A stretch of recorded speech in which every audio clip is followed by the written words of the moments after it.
Shalom. Giving all praise, glory, and honor be to Yahweh, Bahasham, Yahweh Shai, Bahasham, Rakaha Kodash. Double honors to the apostles and elders of Great Millstone, better known as GMS, who rule well. Peace and salutations unto the hopeful elect, the tabernacle of David, beginning with the 144,000, and the rest of the men, women, and children out of the 12 tribes whom Yahweh Bashim Yahweh Shai will have mercy upon. This is your brother Matazabath, residing from the branch of the Great Millstone here in Melbourne, Australia. Back again with another lesson through the spirit and the power of Yahweh Bashim Yahweh Shai. And I want to say the water Yahweh Bashim Yahweh Shai for giving me the inspiration and the spirit to be able to come here to do this lesson and to exhort and edify the sheep. Now, what you see here is an article that I found from End Times headlines titled, Mark Zuckerberg denies building a 5,000 square foot doomsday bunker under 270 mil Hawaii compound, saying it's like a basement. All right.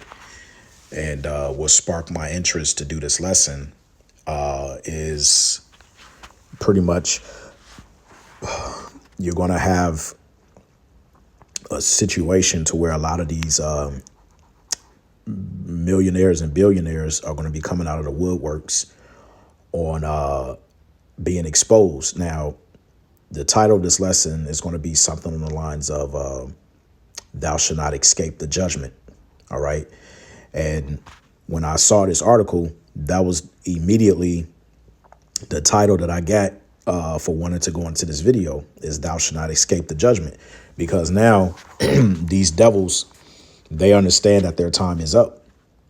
And although whether they want to create ships to be able to travel outside of space, or whether they want to dig down into the grave to create these bunkers for the catastrophic event that's going to take place here on the Earth, which is that thermonuclear destruction, or whether they want to build the most vast submarine to go into the depths of the oceans. All right. At the end of the day, they're not going to escape judgment. So I want to quickly skim through this. And we're going to get a video to add on to the lesson and a few precepts, and Lord's will close it out. So it says, Mark Zuckerberg dismissed reports that he is building a 5,000 square foot doomsday bunker underneath a 270 mil compound in Hawaii, insisting instead that it's just a little shelter. The 40-year-old tech tycoon was asked during a December 19 interview with Bloomberg about rumors that he is constructing an underground facility beneath his 14,000 acre home on the island of Kauai, if I pronounced that correctly, Salakia, and one of the most northern islands in the northern Pacific archipelago. Quote, no, I think that's just a little shelter. It's like a basement, Zuckerberg, the third wealthiest person in the world behind Elon Musk and Jeff Bezos, told Bloomberg's Emily Chang. Several wealthy individuals have been rumored to have constructed vast tunnels and underground networks in preparation for potential disaster, including PayPal co-founder Peter Thiel, Microsoft co-founder Bill Gates, Tesla CEO Musk, and disgraced rapper Kanye West.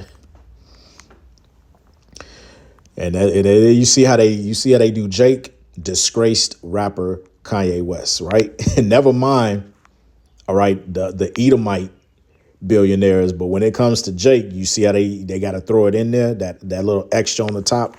It says Zuckerberg, who as of Thursday boasted a net worth valued by Bloomberg billionaires index at $215 billion, has insisted that the aim of the ranch is to raise world-class cattle on beer and macadamia nuts in order to create some of the highest quality beef in the world. In December of last year, Wired reported that Zuckerberg was in the process of constructing Kulu Ranch. This 14,000 acre compound includes a 5,000 square foot underground shelter, as well as more than a dozen buildings with at least 30 bedrooms and 30 bathrooms in total. And according to the report, the shelter alone is about the size of an NBA basketball court and more than twice the size of an average private family home in the U.S.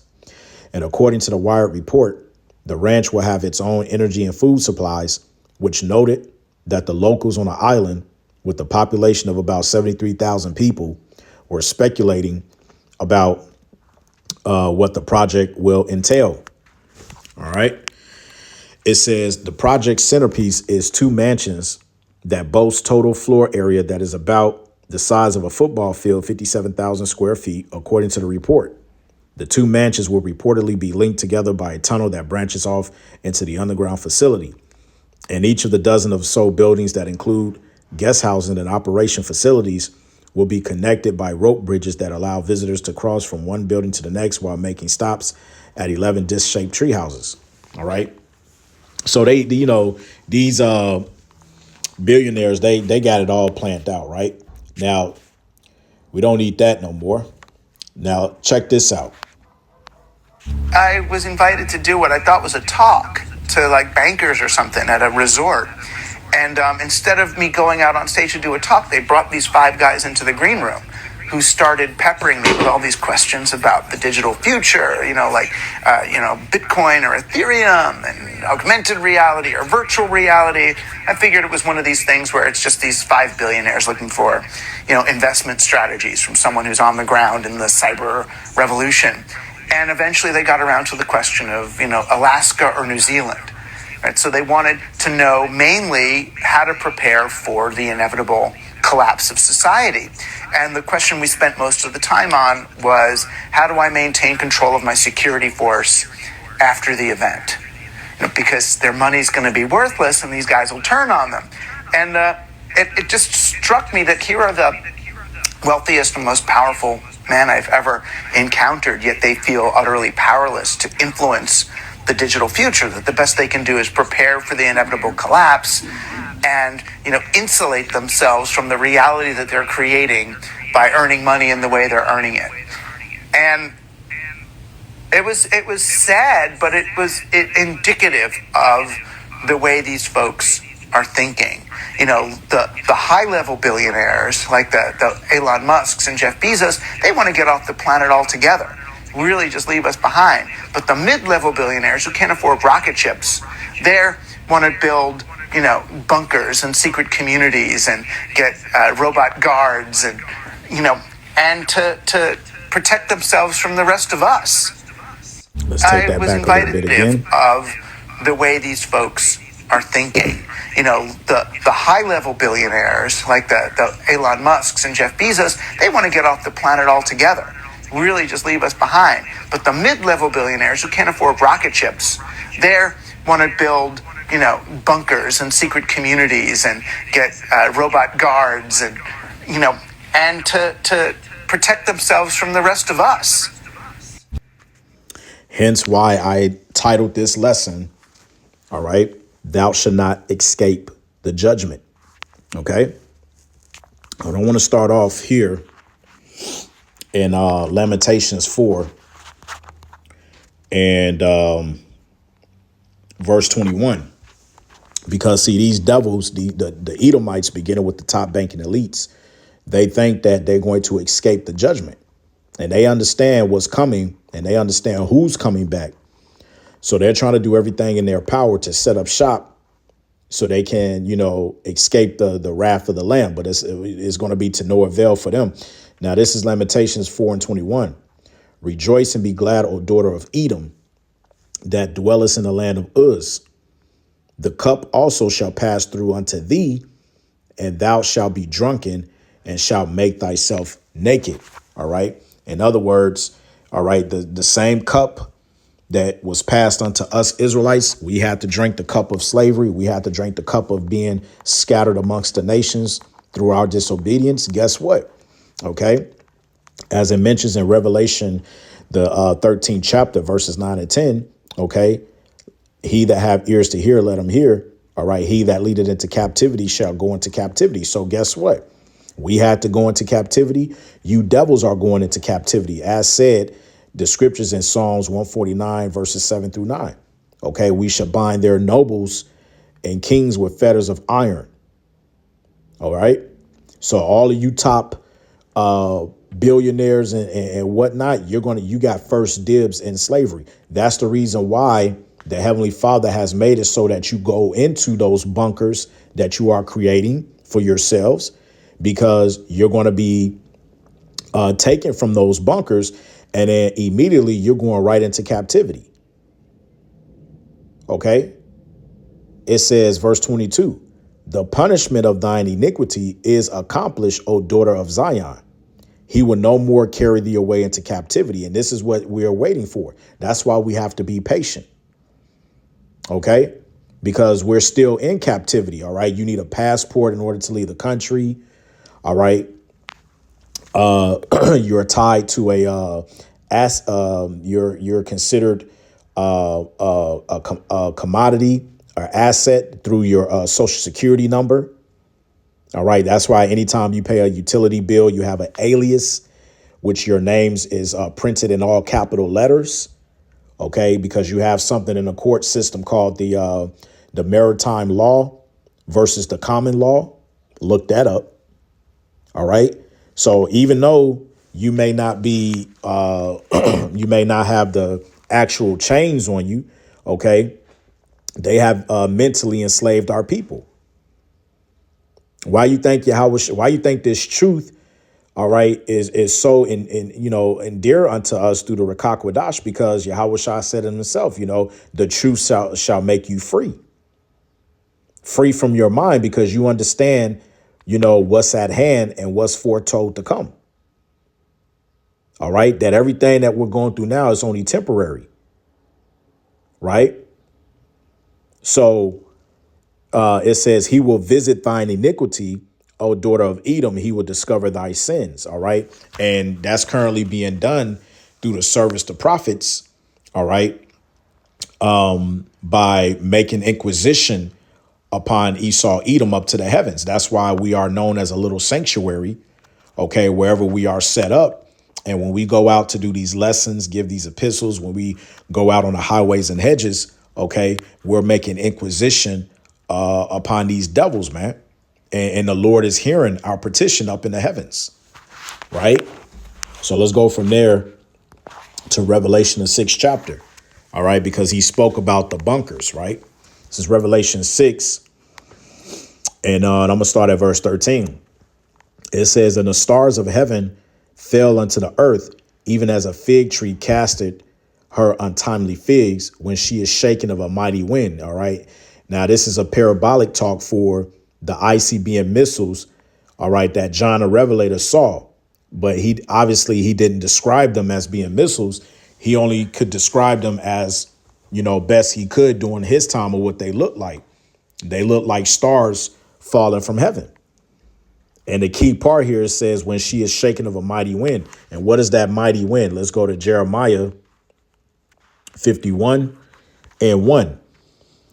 It says, thus saith the Lord Yahweh, behold, I will raise up against Babylon and against them that dwell in the midst of them that rise up against me a destroying wind. And what do you think that destroying wind is? The thermonuclear destruction that's coming. OK. So verse 14, Revelation 6, it says, and the heaven departed as a scroll when it is rolled together, and every mountain and island were moved out of their places. And what sort of power that's going to hit the earth can do that? Those missiles. OK. And when it talks about that, the sky, the heaven rolled up like a scroll, is when you drop those nukes. OK. Down. It parts up like a mushroom cloud. That's ultimately what it's talking about. All right. Scriptures also speak about the earth shall reel to like a let me grab that in Isaiah. All right. What's that? Isaiah? It's either Isaiah 24 or Isaiah 26.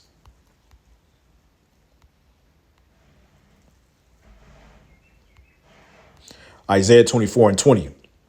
It says the earth shall reel to and fro like a drunkard, and shall be removed like a cottage, and the transgression thereof shall be heavy upon it, and it shall fall and not rise again. OK. So the earth, what's going to cause the earth to rock to and fro like a drunkard? OK, almost like causing a big earthquake. That's when those missiles are going to hit. OK. So back here in Revelation 6, it says, verse 15, and the kings of the earth And the great men and the rich men and the chief captains and the mighty men and every bondman and every free man hid themselves in the dens and in the rocks of the mountains. You have something that's called DUMBS, DUMBS, which stands for Deep Underground Military Bases, if I'm not mistaken. Okay. And when you look it up, when you look up DUMBS,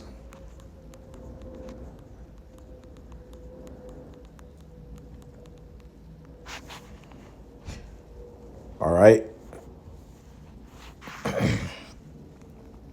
What the hell going on there? That's not what I wanted. I'm trying to see. Here you go, right here. All right. Deep underground military bunkers. All right. Or bases, military bases, Salakia. Okay. And that's pretty much how they look. Let's read this here. It says, for years, the elite have built hundreds of underground cities, military bases, and luxurious bunkers across the world. And many of the military bases are known like Area 51 or the Ozarks. However, many locations remain hidden from the public. And these underground locations are said to have decades worth of food and water, advanced technology, and are even used for rituals and blood sacrifices. And many of these bases connect to each other via underground high-speed trains. The elite will be hiding in them during the tribulation, yet they won't be able to escape the Most High's wrath. There you go. Okay. What's the title of the lesson? Thou shalt not escape the judgment. Okay. So this thing is real, man. The scriptures is speaking. All right. So let me read that one more time. Revelation 6:15. And the kings of the earth and of the great men and the rich men and the chief captains and the mighty men and every bondman and every freeman hid themselves in the dens and in the rocks of the mountains, those bunkers, and said to the mountains and the rocks, fall on us and hide us from the face of him that sitteth on the throne and from the wrath of the Lamb, which is Yahweh Shai. So they know who's coming back. That's why they making a mockery right now out of the chariots, okay, which they ignorantly call UFOs or UAPs. So they're trying to establish their own power on the left-hand side through the means of their drone technology, because they have something that's called Project Bluebeam. And they're trying to stage a so-called alien invasion attack and hopes to set up their new world order. Okay, but see, the Heavenly Father through his son Yahweh Shai is going to have them in a trick bag. It says, verse 17, for the great day of his wrath is come, and who should be able to stand? So let's go from there to the book of Amos, chapter 9. Okay. It says, verse 1, I saw the Lord standing upon the altar, and he said, smite the lintel of the door, that the post may shake, and cut them in the head of all of them, and I will slay the last of them with the sword. He that fleeth of them shall not flee away, and he that escapeth of them shall not be delivered. All right. So Amos, he saw the vision, man. All right. This is a future prophecy. Verse 2, it says, though they dig into hell, meaning the grave or the earth, down into the earth, then shall my hand take them. Though they climb up to heaven, thence will I bring them down. And like the guy said in the video, you have the likes of Elon Musk, Jeff Bezos, okay, that trying to create these ships to go outside of space. It's not going to work, my man. Okay, thou shalt not escape the judgment. You see, the Lord said, though whether you reach down into the earth or whether you climb up into heaven, I'm going to bring you down. It says, and though they hide themselves in the top of the Carmel, I will search and take them out thence. And though they be hid from my sight in the bottom of the sea, thence will I command the serpent, and he shall bite them. And that's going into Leviathan, pursuant to Job, the 40th chapter. And also, let's get a precept, Psalms 104, if I believe. Leviathan loves to play with the ships. There it is right there. Psalms 104 and verse 25. It says, so is this great and wide sea, speaking about the ocean, wherein are things creeping, innumerable, both small and great beasts. There go the ships. There is that Leviathan whom thou hast made to play therein. You see, let's read that in the NLT. Verse 25 again, it says, here is the ocean, vast and wide, teeming with life of every kind, both large and small. See the ships sailing along, and Leviathan, which you made to play in the sea. You see that? So when it says in Amos, the 9th chapter, and the 3rd verse, that if they try to go into the waters, the sea, the ocean, okay, Yahweh Shem Shai is going to command the serpent, which is Leviathan, to bite them, man. And we know that Leviathan is going to have a field day on that day, man. So you devils are not going to escape, because you got to worry about the chariots in the sky. You got to worry about the 144,000, okay, along with the Alahayim going into the bunkers, okay, and grabbing your asses. You see? And then if you try to escape by going into deep into the oceans, you got to worry about Leviathan, man. You see? So there's no escaping the judgment. Let's get Isaiah 2. And let's see here. Isaiah 2 and 19. And I read in the NLT, it says, when Yahweh rises to shake the earth, his enemies will crawl into holes in the ground. Once again, going into those bunkers. And they will hide in caves in the rocks from the terror of Yahweh and the glory of his majesty. You see? Now, when you jump to chapter 14 in the same book,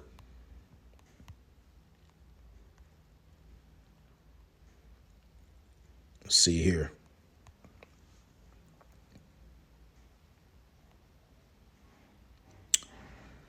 Let me see. Isaiah 14.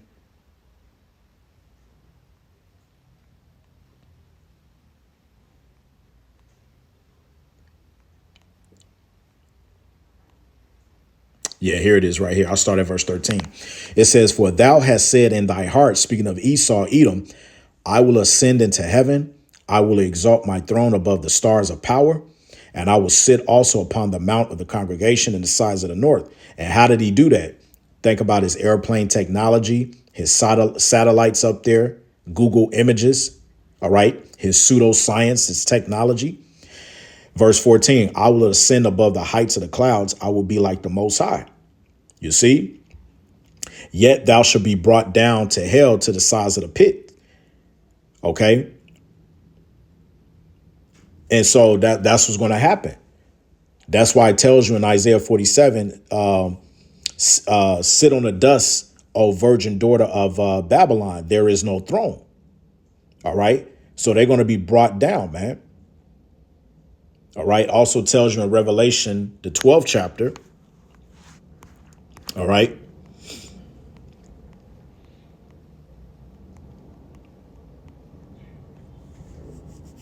Revelation 12 and 9, and the great dragon was cast out, that old serpent called the devil and Satan, which deceiveth the whole world. He was cast out into the earth, and his angels was cast out with him. All right. There's no throne.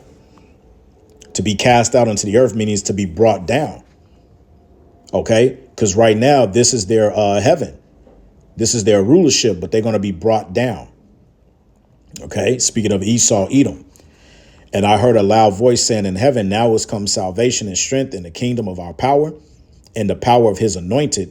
For the accuser of our brethren is cast down, which accused them before before our power, Salakia, day and night. All right. So there's not going to be no escaping the judgment. All right. Esau is not going to escape the judgment, man. You see?